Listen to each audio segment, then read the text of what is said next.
banyak istilah-istilah lain yang senada. Misalnya yang Brodiat punya simulakra, itu janjane yang milik masuk kategori post-truth, realitas yang dibikin nyata padahal dia tidak nyata. Atau ada yang pakai istilah pseudo event.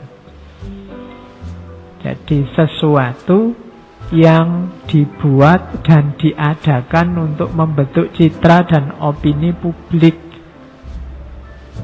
padahal bukan realitas yang sesungguhnya. Itu pseudo event ini kayak mungkin hari ini kamu menyebutnya pencitraan. Tidak beneran begitu. Kayak kamu ingin disebut anak soleh, sedikit-sedikit ngomongnya astagfirullah, subhanallah. Itu pseudo event. Kamu membikin peristiwa biar orang yakin bahwa kamu itu orang soleh. Itu namanya pseudo event atau pseudosofi namanya. Pseudosofi itu realitas yang tampaknya nyata tapi sebenarnya dia palsu.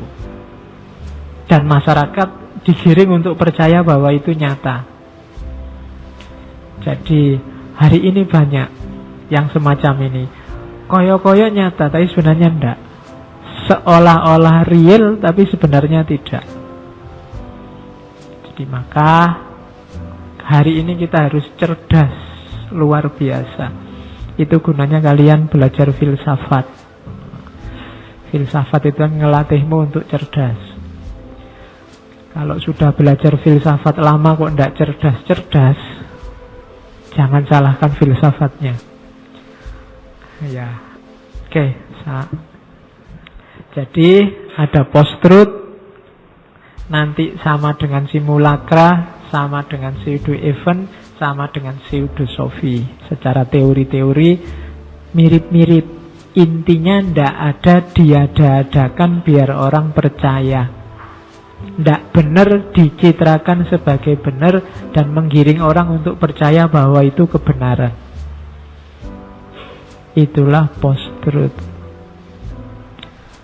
Oke, dan post, kata-kata post itu ndak selalu harus diartikan setelah ya.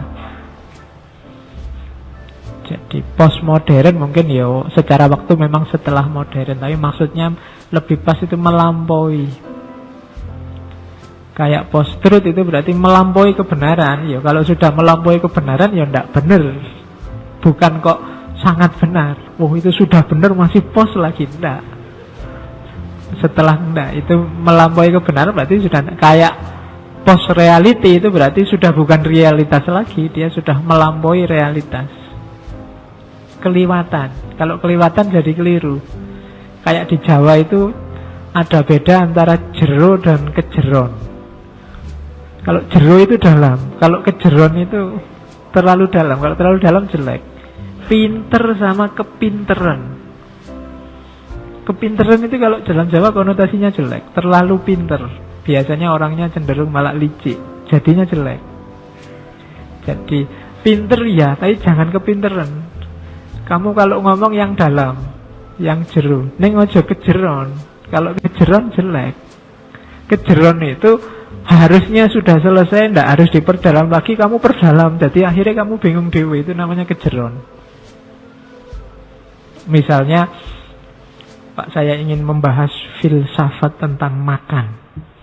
Makan dari perspektif ontologi, menurut Ibnu Arabi itu hubungannya sama kejeron.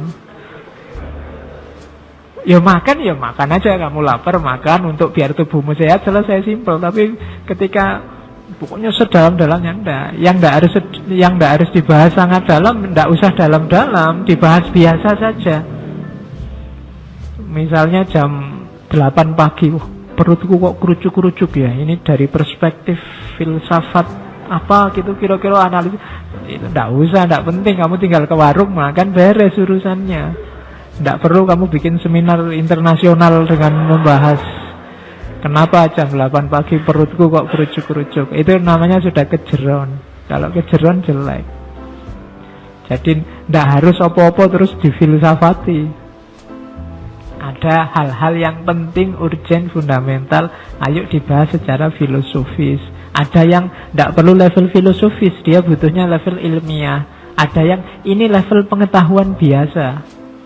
Kalau pengetahuan biasa ya sudah dipahami, biasa saja ketemu. Kalau bahasanya Ghazali, at-tabadur ilal fahm, mana yang begitu ketemu ya langsung saja dipahami. Oh maksudnya itu. Dan itu bukan berarti dangkal, tapi memang ya levelnya itu.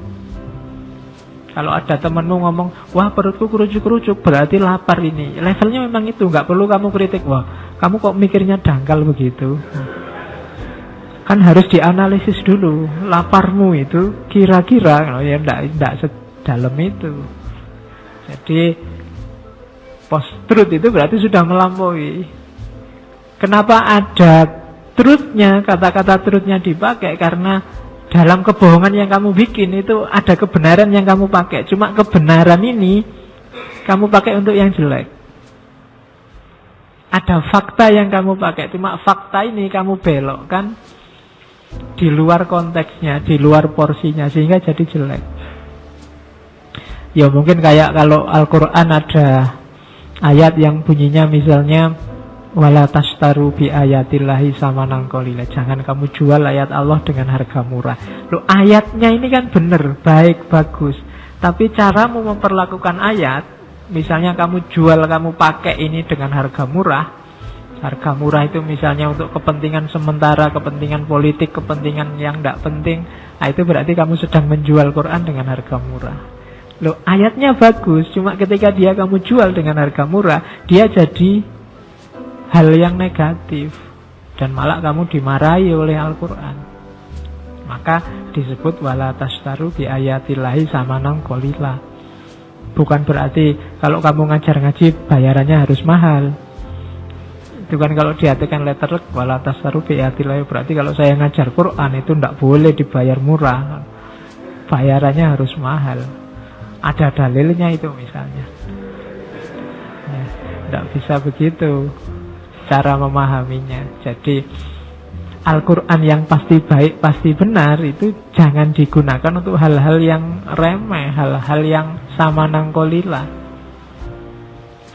Oke, itulah post-truth. Jadi ada kebenarannya, cuma kebenaran ini kemudian dibelokkan sehingga kebenarannya terlampaui, maka dia disebut post-truth.